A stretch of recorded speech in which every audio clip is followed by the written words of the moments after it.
একটি হারানো ঘোষণা।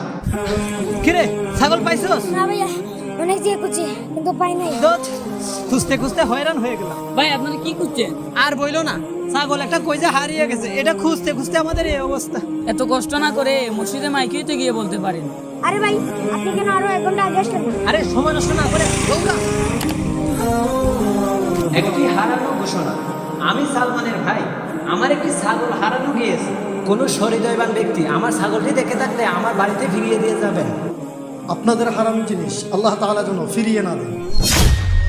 এ কেমন হিংসুর হুজুরি, তাই না সাহায্য করে ওটা বদুয়া দিচ্ছে। হো, তাই তো।